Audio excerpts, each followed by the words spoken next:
కూలిపోయాయి. అంటే మీరు ఆ గోదావరిలో కూడా ఏ ప్రాజెక్టు కట్టి నీళ్లను పారించినటువంటి పరిస్థితి లేదు.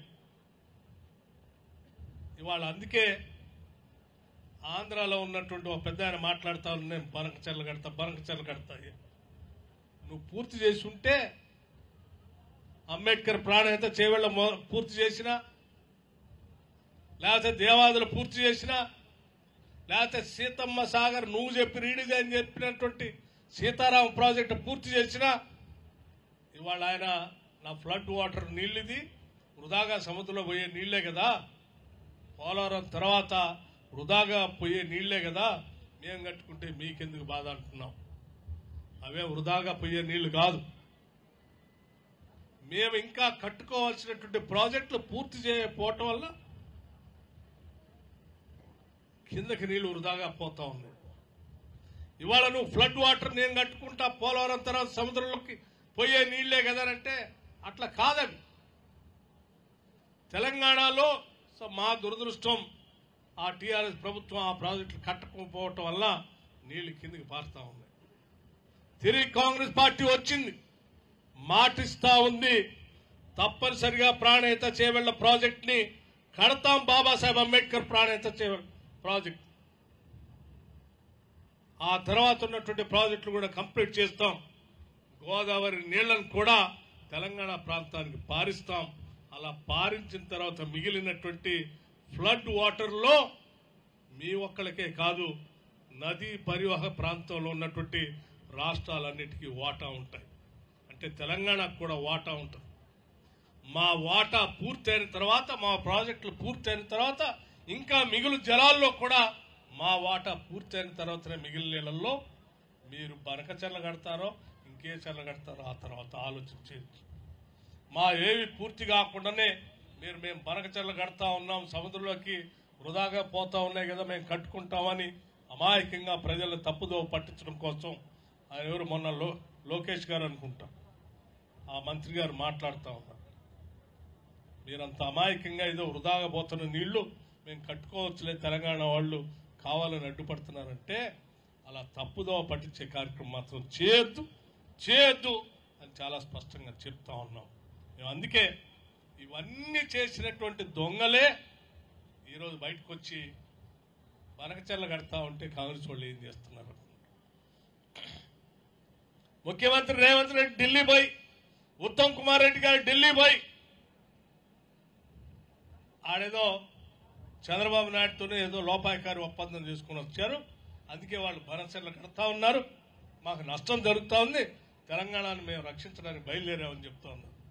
నేను అడుగుతా ఉన్నాను, ఉత్తమ్ కుమార్ రెడ్డి గారు రేవంత్ రెడ్డి గారు ఢిల్లీకి పోయారు కాబట్టే ఇవాళ బనకచెర్ల ఆగింది, లేకపోతే వాళ్ళు కట్టే వాళ్లే తెలంగాణకి నష్టం జరిగేది.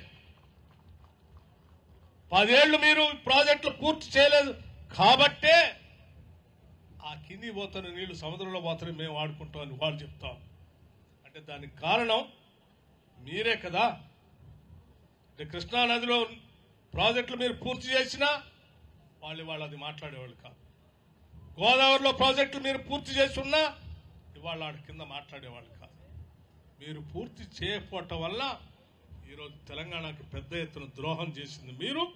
ద్రోహం చేయటమే కాకుండా మీ రాజకీయ అవసరాల కోసం మొన్న ఎప్పుడో మాట్లాడారు ముఖ్యమంత్రి రేవంత్ రెడ్డి గారు, అయ్యా కేటీఆర్ గారు దొంగతనంగా రాత్రిపూట మీరు పోయి లోకేష్ ఎందుకు కలిశారు, మీ ఇద్దరికి ఉన్నటువంటి అవగాహన ఏంటి, అండర్స్టాండింగ్ ఏంటి బయటికి చెప్పాలని అన్నారు. ఇవాళ ఆయన చెప్పింది ఇవాళ నిజమైంది. ఆయన చెప్పినట్టుగానే ఈరోజు కేటీఆర్ గారు బయటకు వచ్చేసి బనకచెర్ల కడతా ఉన్నారు, తెలంగాణకు ద్రోహం జరుగుతుందని ఈయన మాట్లాడతాడు.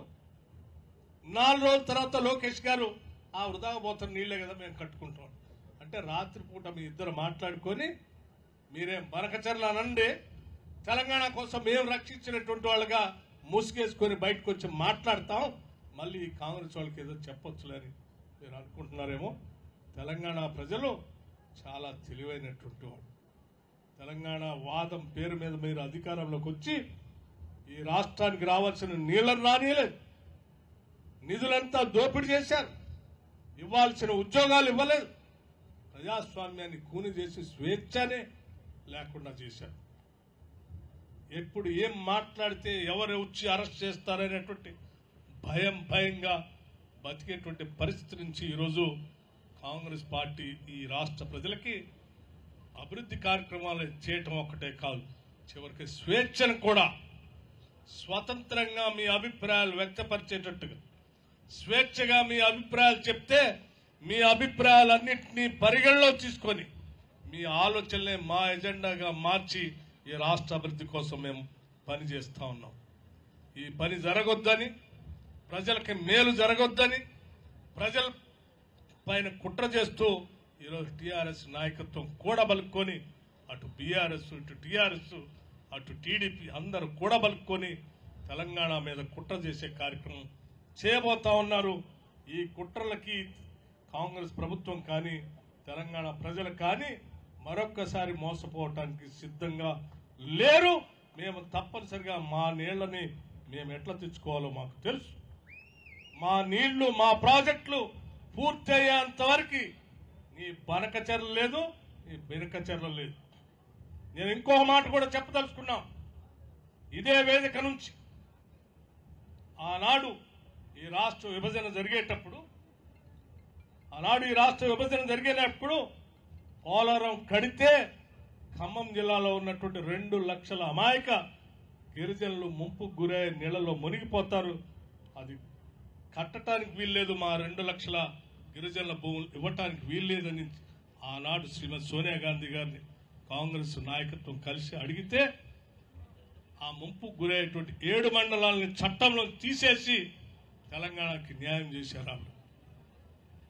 రాష్ట్ర విభజన జరిగిన తర్వాత టీఆర్ఎస్ ప్రభుత్వం Bharatiya Janata party కుమ్ముక్కై ordinance issue చేసి తెలంగాణకు సంబంధించిన 2 లక్షల మంది అమాయక గిరిజనులు మునిగిపోయేటట్టుగా మీరు ఆర్డినెన్స్ ఇస్తే కూడా 10 సంవత్సరాలు నిద్రపోయారు. ఈ రోజు మళ్ళీ మేము అడుగుతా ఉన్నాం, మా 2 లక్షల ఎకరాలు ముంపు గురి కాకుండా మీరు పోలవరం కట్టుకోండి.